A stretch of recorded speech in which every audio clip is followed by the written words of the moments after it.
শামশেরগঞ্জের গঙ্গা ভাঙন কবলিত এলাকা পরিদর্শনে এলেন দক্ষিণ মালদা লোকসভা কেন্দ্রের সাংসদ ঈশা খান চৌধুরী। বৃহস্পতিবার সকালে শামশেরগঞ্জের নতুন শিবপুর এলাকায় আসেন তিনি। ভাঙন এলাকায় এসে কথা বলেন সাধারণ মানুষের সঙ্গে। বছরের পর বছর ধরে গঙ্গা ভাঙন চললেও সরকারের পক্ষ থেকে পর্যাপ্ত ব্যবস্থা গ্রহণ না করায় কেন্দ্র এবং রাজ্য সরকারের বিরুদ্ধে ক্ষোভ প্রকাশ করেন ঈশা খান চৌধুরী। এদিন সাংসদ ঈশা খান চৌধুরীর সঙ্গে শামশেরগঞ্জ ব্লক কংগ্রেসের সভাপতি ইমাম শেখ সহ অন্যান্য নেতৃবৃন্দ উপস্থিত ছিলেন। এদিন পায়ে হেঁটে পরিদর্শন করার পাশাপাশি নৌকায় চড়ে ভাঙন এলাকা খতিয়ে দেখেন সাংসদ। বালির বস্তায় ভাঙন প্রতিরোধের কাজ নিয়ে ক্ষোভ প্রকাশ করেন। পাথর দিয়ে মজবুত করে ভাঙন রোধ এবং ভাঙনে ক্ষতিগ্রস্তদের পুনর্বাসনের দাবি তোলেন দক্ষিণ মালদার সাংসদ ঈশা খান চৌধুরী। নতুন শিবপুরের গঙ্গা ভাঙন ইস্যুতে সংসদে আওয়াজ তোলার পাশাপাশি আগামী দিনে আবারও কেন্দ্র রাজ্য সরকারের কাছে দরবার ও দাবি পেশ করবেন বলেই জানিয়েছেন তিনি। আপনাদের সাংসদ এখন সমস্ত হচ্ছে সরকার আছে, কেন্দ্রতে মোদী সরকার আছে, রাজ্যতে মমতা সরকার আছে। এই দুই সরকার এখন এইগুলো জিনিস ঠিকভাবে দেখছে না। এখানে বড় বড় টাকা দরকার আছে, না হলে বস্তা দিলে আপনারা দেখলেন বস্তার কোনো কাজ হলো? কাজ হয় না। লাগবে বড় বড় বোল্ডার লাগবে, বড় বড় পাথর লাগবে, ওই বড় কাজ হয়তো কিছু থামতে পারে এই গঙ্গাতে। আর এমনি বস্তা কাজ কোনো কাজ হয় না আমাদের থাকার জায়গাতে। এখন আমি তো ঘুরেছি মানিকচাক, আমি ঘুরেছি আপনার ইংলিশ বাজার, যেখানে ভাঙন হচ্ছে, আপনাদের এখানে শামশেরগঞ্জ ঘুরছি, তো সব একই অবস্থা। গঙ্গার মানুষের হাল খুবই বাজে, আর আমাদের কোনো সরকার দেখছে না, কেন্দ্র দেখছে না, রাজ্য সরকার দেখছে।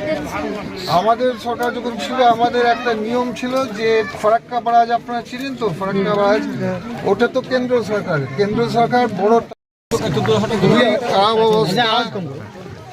আমি প্রায় গোটা সপ্তাহ থেকে আমি বিভিন্ন ব্লক করছি যেখানে আমাদের ভাঙন হচ্ছে, যেমন মানিকচাক, যেমন আমাদের ইংলিশ বাজার খানিকটা হয়েছে, বৈষ্ণবনগর কালিচাক 3, আজকে শামশেরগঞ্জের ডেট।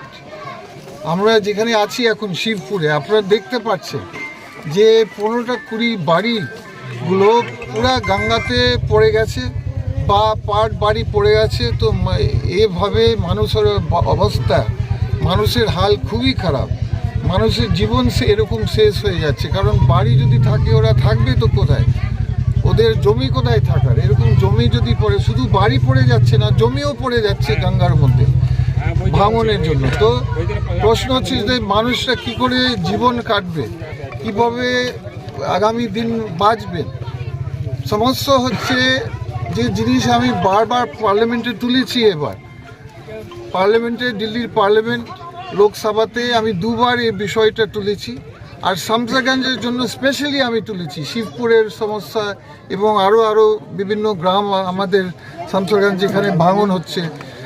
আমি বললাম কেন্দ্র সরকারকে যে দেখুন, একটা বড় ভাঙনের কারণ হচ্ছে কি কারণ হচ্ছে, কজ হচ্ছে আমাদের ফরাক্কা বারাজের জন্য যে জমি অ্যাকিউমুলেট হয়ে যায়, যে সিল্টিং হয়, ওই সিল্টিংয়ের জন্য গঙ্গার বারবার ডাইরেকশন চেঞ্জ হচ্ছে, বিভিন্ন জায়গায় ধাক্কা খাচ্ছে।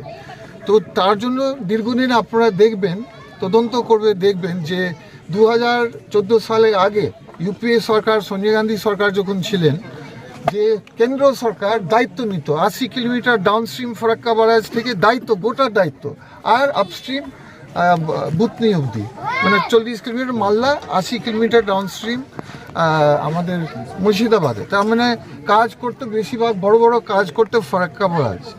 কিন্তু 2014 সালের পরে বিজেপি সরকার আসার পরে বিজেপি সরকার খুলেগুলি বলেছে যে এটা আমাদের দায় নেই, এটা রাজ্য সরকার দায়।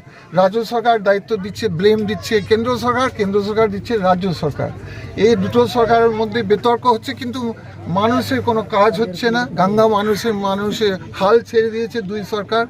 রাজ্য সরকার কিছু বস্তা দিচ্ছে, ওই বস্তা সবাই জানে কন্ট্রাক্টরের একটা ঘুষ থাকে, সেটা কন্ট্রাক্টররা নিজে, এটা আমার বলে, রাজনীতি কথা আমার নয়, এটা ইলেকশনের আগে 1 সপ্তাহ আগে একটা বস্তা কন্ট্রাক্টর বলছে আমাদেরকে ঘুষ দিতে হয় সাপ্লাই দিবার জন্য এই বস্তাগুলো। আর সবচেয়ে খারাপ জিনিস হচ্ছে এই বস্তাগুলো কোনো কাজের নেই। গঙ্গার এত ফোর্স, এত পাওয়ার, 15 দিনের মধ্যে ওয়াশ আউট হয়ে যায় এগুলো বস্তা। তো আমরা কি চাইছি?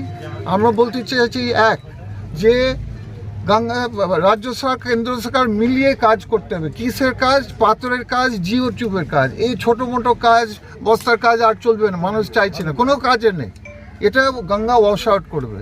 আমরা পাথরের কাজ চাইছে, আমরা জিও টিউবের কাজ চাইছে, লেটেস্ট টেকনোলজি।